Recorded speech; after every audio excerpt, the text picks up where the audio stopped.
Hey everyone, welcome back to the show. Hello, hello. We are so happy you're here today. Alice, have you ever watched a baseball game? A few times. I mostly remember the shouting. A lot of shouting at the umpires. That's a classic part of the game. But what if the umpires were robots? Robots? Like actual robots? That sounds like science fiction. Well, it's becoming a reality. Today, we're diving into a fascinating topic, invasion of the robot umpires. We'll explore how technology is changing sports and what that means for the human element. So less shouting, more perfect calls? That's one side of the story. But as always, we're not just here for the content. We're here to sharpen your IELTS reading skills. We'll show you how to tackle complex texts and tricky questions with confidence. And don't worry if you're not a baseball fan. This isn't about sports rules. It's about big ideas, technology, human judgment, and what makes things exciting. You can totally follow along, even if you're just half listening while doing something else. Here is what we will do today. In Part 1, we read the passage together about robot umpires. In Part 2, we learn the 8 essential reading skills. In Part 3, we do a quick review.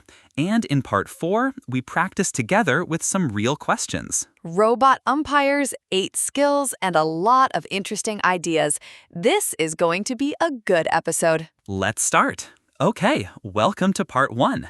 This is the reading passage. The title is Invasion of the Robot Umpires. Get ready to hear about a big change in baseball. I will read each paragraph slowly. After each paragraph, Alice will explain the main idea in simple English, B1 or B2 level.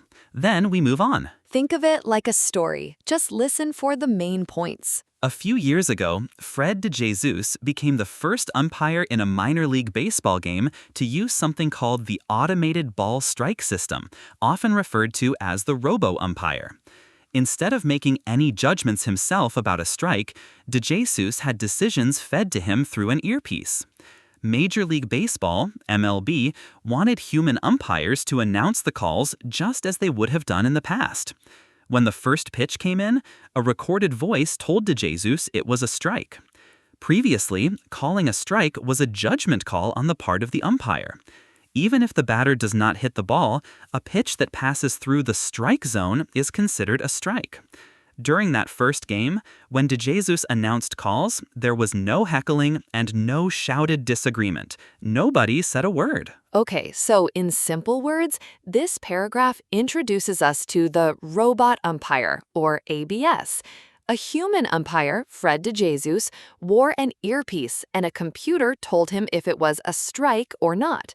The big baseball league, MLB, wanted the human umpire to still say the decision out loud. Before this, umpires had to decide themselves if a ball was a strike. A strike means the batter didn't hit the ball, but it went through a special area called the strike zone. And the interesting thing, in that first game with the robot umpire, no one argued or shouted.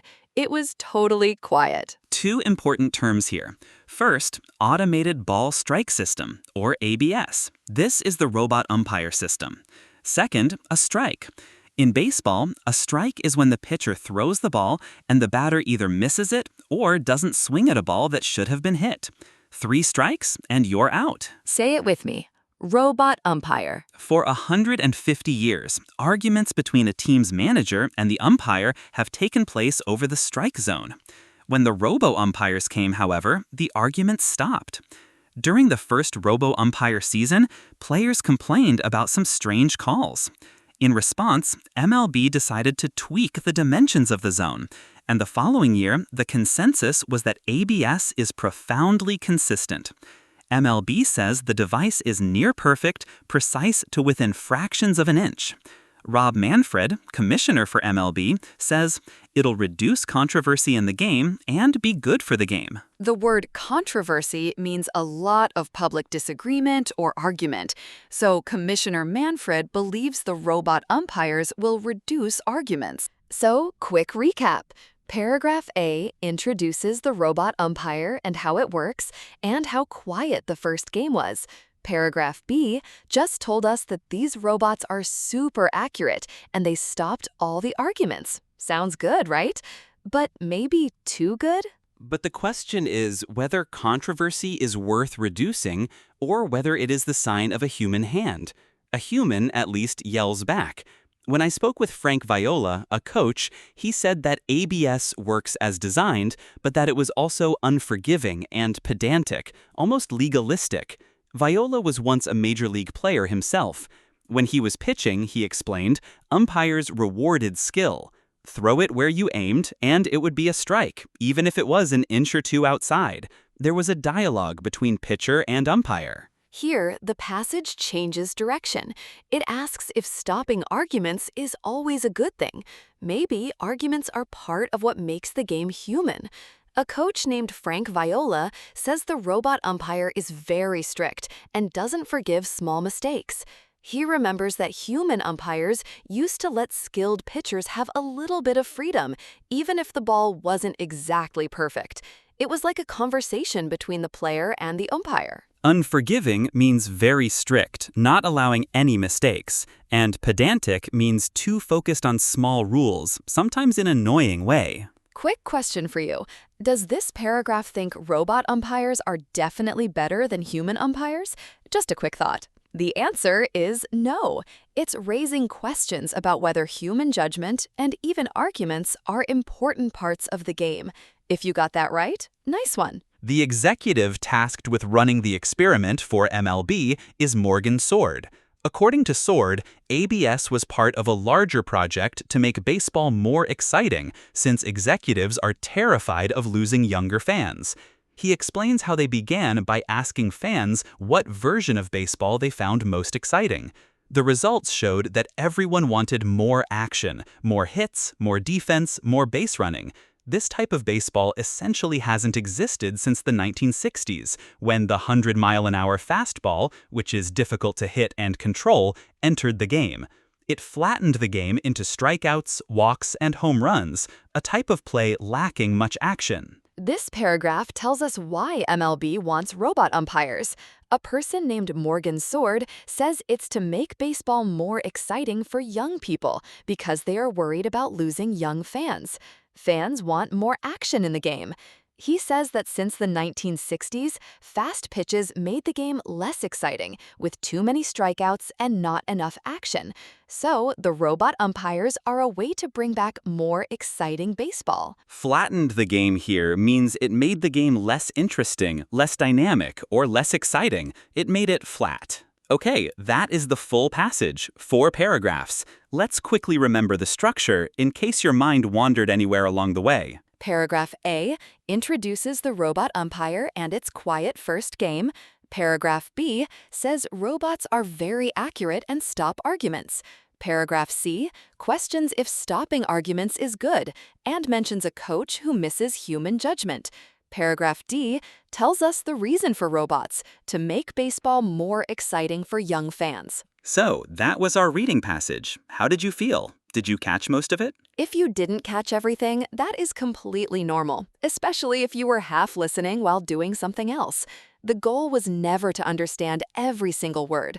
The goal was just to get the general shape of each paragraph. Introduction, accuracy, doubts, and reason. If you remember those 4 ideas, you have already done something very useful. And now, we are going to learn the 8 skills that help you read any passage like this faster and more confidently. Let's go to part 2. Welcome to part 2. This is the main part of today's episode, the 8 reading skills. 8 skills you can use in your next IELTS exam or even in everyday English reading. Are you ready? Let's begin with skill 1. Okay, skill number 1, David? Skill number 1, skim the whole passage first before you read carefully. Skim? You mean read it fast? Yes, very fast. Don't stop for difficult words. Just get the general idea of each paragraph. So for our robot umpire passage, what's the general idea? Paragraph A introduces the robot umpire. Paragraph B talks about its accuracy. Paragraph C discusses the doubts about it. And paragraph D explains the reason for its use. Oh, so it's basically intro, accuracy, doubts, reason. That's the same shape we just reviewed a moment ago. Exactly. And once you know that shape, finding answers becomes much faster. Why does that help so much? Because if a question asks about the reason for robot umpires, you already know. That's probably in paragraph D. You don't need to search the whole text. That makes a lot of sense. I always used to read the whole thing first. No more. Here is a tip. When you skim, only read the first sentence of each paragraph. That sentence usually tells you what the paragraph is about. Say this with me. Skim first. Skill number 2. Always read the questions first before you scan for answers. Wait, isn't that obvious? You'd think so, but many students start reading the passage in detail before they even know what they're looking for. So they waste time reading things they don't need. Exactly. If the question asks about younger fans, you already know which words to look for. So the question guides the reading, not the other way around. Perfectly said. The question is your map. Read the map before you start walking. The question is your map. Say it with me. The question is your map. Okay, skill 3? Scan for keywords. Don't read every word. Let your eyes jump to the important ones. What counts as a keyword? Names, numbers, dates, and unusual words. For example, in our passage, Fred DeJesus, MLB, Morgan Sword, 1960s. So if a question asks about a person's name, I just scan for capital letters? Exactly. Your eyes move down the page quickly, like a camera, looking for the important things. Like a camera. My eyes are a camera. I love that. Numbers and dates are always easy to spot. If a question mentions 1960s, your eyes will find it very quickly. All right, quick pit stop. So far, we've got skim first, questions are your map, and now eyes like a camera for keywords. 3 down, 5 to go. You know, talking about baseball, did you know that the actual size of a baseball has been pretty much the same since 1872? It's always between 9 and 9.25 inches around. Funny how some things stay the same, while others, like umpires, change so much. That's a cool fact. Okay, back to skills. Skill 4 is a really useful one. Watch for paraphrasing. What do you mean by paraphrasing? The question will almost never use the exact same words as the passage. It will use synonyms instead. Can you give me an example from our robot umpire passage? Sure, the passage says, executives are terrified of losing younger fans. A question might say, to ensure baseball retained a young audience. Oh, terrified of losing becomes retained, and younger fans becomes young audience. Exactly. Same meaning, different words. That sounds hard. It gets easier with practice, honestly. The skill is simply, don't look for the same words, look for the same meaning. Say that again, David. I want to remember it. Don't look for the same words, look for the same meaning. Don't look for the same words, look for the same meaning. Say it with me. Skill 5, find the topic sentence. Usually, the first sentence of a paragraph tells you what the whole paragraph is about. So in paragraph C, the first sentence says, but the question is whether controversy is worth reducing. Right, so immediately you know this paragraph is about questioning the benefits of stopping arguments. So I don't need to read the whole paragraph carefully unless the question is about the downsides or human element. Exactly right. The topic sentence is like a sign on a door. It tells you what is inside before you open the door. Let's practice. Listen to this first sentence. What is the paragraph about? The executive tasked with running the experiment for MLB is Morgan Sword. The paragraph is about Morgan Sword and what he does. That's paragraph D. Did you get it right? Skill 6 is the one that trips learners up the most, but it's really just a small logic puzzle. True, false, not given questions. Oh no, I always get confused with not given. It's so tricky. Everyone does it first. Here is the key difference. True means the passage says the same thing as the statement. False means the passage says the opposite. Not given means the passage simply does not mention it at all. So not given does not mean false. It just means the passage is silent, no information. Exactly. The passage is silent. Say it with me. The passage is silent. And here's a little trick this question type likes to play. Sometimes the statement says all or always, but the passage only talks about some. That's usually a false. The statement went too far. Ooh, so watch out for words like all, every, always, never. Good tip. Okay, let me test you. Here is a statement from our passage. The Automated Ball Strike System, ABS, was originally developed for tracking missiles. The passage says it was connected to a modified missile tracking system. So the system itself has missile tracking technology as its base. I'd say that means it was originally developed for that. So, true? Correct. Now try this one. All baseball fans believe that robot umpires are a terrible idea. The passage mentions Alvin Noe thinks it's a terrible idea, but it doesn't say all fans. That word all is a big red flag. So the answer is False, because it says all, but the passage only talks about some opinions. perfect. You just used skill 6 correctly. Skill 7? Manage your time. If one question is taking too long, skip it and come back later. But isn't it bad to leave a question unanswered? It's worse to spend 5 minutes on one hard question and lose time for 5 easy ones. Oh, so one hard question can cost you many easy points. Exactly. Always guess something, mark it, and move on. You can come back at the end if you have time. A good rule of thumb, roughly 1.5 minutes per question. If you're still stuck after that, move on and come back later. And our last skill, skill 8, guess unknown words from context. You will never know every word, and that is completely normal. Oh, that is so good to hear. For example, imagine you don't know the word pedantic in our passage, but the sentence talks about the robot umpire being unforgiving and almost legalistic. It's talking about being very strict with rules. So I can guess pedantic must be something about being too focused on small rules. I don't need the exact definition. I just need enough to understand the coach's point. Exactly. Context is the words around the unknown word. Use those words as clues. Say this with me. Use context clues. And that is skill 8, and all 8 skills done. Wow, 8 skills. That was a lot, but I feel much more confident now. You should. These are real, practical skills that every good IELTS reader uses. And the important thing is, these skills work together.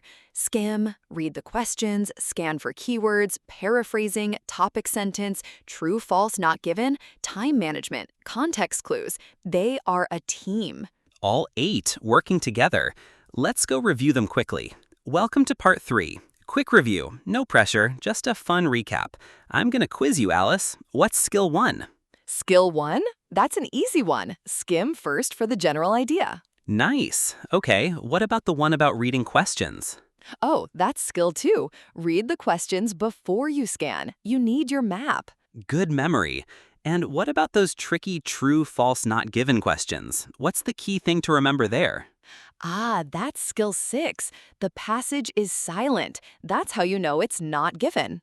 Excellent. You got the main points. Let's quickly list the rest.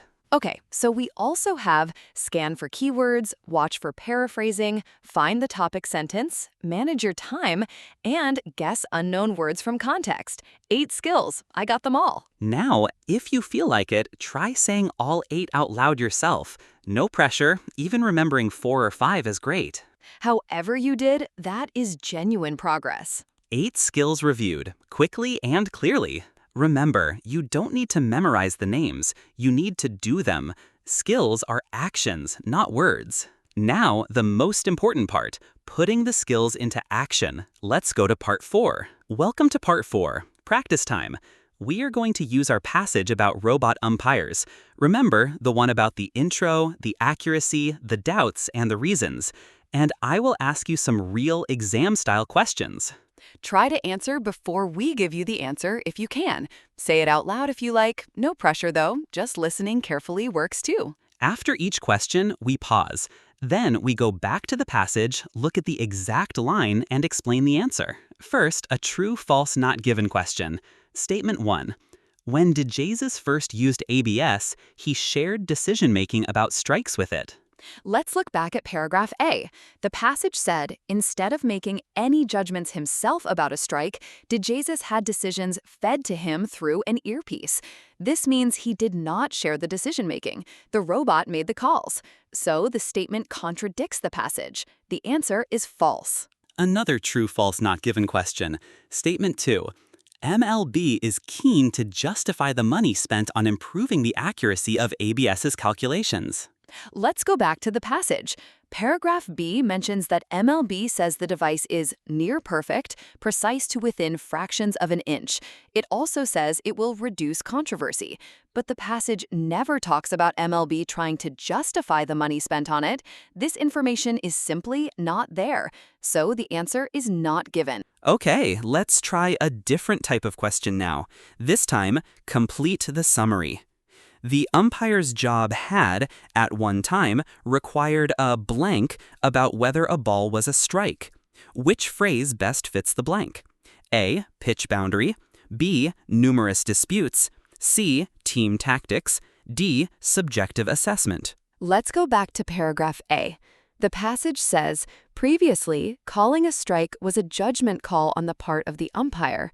A judgment call means the umpire had to decide based on their own opinion. Looking at our options, subjective assessment means a decision based on personal opinion, not hard facts. This is exactly what a judgment call is. So the answer is D, subjective assessment. Another summary completion blank. One difference, however, is that during the first game, DeJesus used ABS, strike calls were met with blank. A. Pitch boundary. B. Numerous disputes. C. Team tactics. D. Subjective assessment. E. Widespread approval. F. Former roles. G. Total silence. H. Perceived area. Again, in paragraph A, the passage clearly states, during that first game, when DeJesus announced calls, there was no heckling and no shouted disagreement. Nobody said a word. The phrase, nobody said a word, directly tells us what happened. From the options, total silence matches this perfectly. So the answer is G, total silence. Now for a multiple choice question. Morgan Sword says that the introduction of ABS, A, was regarded as an experiment without a guaranteed outcome, B, was intended to keep up with developments in other sports, C, was a response to changing attitudes about the role of sport, D, was an attempt to ensure baseball retained a young audience. For this, we need paragraph D. The passage says, Morgan Sword explained that ABS was part of a larger project to make baseball more exciting, since executives are terrified of losing younger fans. Option D was an attempt to ensure baseball retained a young audience is a direct paraphrase of this idea. Terrified of losing younger fans means they want to retain a young audience. So the answer is D. I got most of those right just by listening and remembering the structure. That is the skill working already. And notice, for each one, we didn't just spot the trap, we went back to the exact line that proves the answer. That's the habit worth building. It actually feels manageable now. When I know the skills, the questions are not so scary. That is exactly the goal. You don't need to understand every word. You need the right strategy and the habit of checking back against the text. And now you have 8 strategies. You are ready. So that is it for today. 8 reading skills and 1 fascinating passage about robot umpires. Let's say all 8 one more time, fast. Skim, questions first, keywords, paraphrasing, topic sentence, true, false, not given, time management, context clues. 8 skills, beautiful. Before we go, say this with me. I have the right strategy. I have the right strategy. I have the right strategy. Say it one more time, if you like, because it's true. Oh, before we go, one last fun fact about baseball. Did you know the longest baseball game in history lasted 8 hours and 6 minutes? It went for 25 innings. Imagine watching that. That's a lot of baseball. Right? Okay, that's it for today. Bye, everyone. Until next time, keep reading, keep practicing, and trust the process. Bye-bye.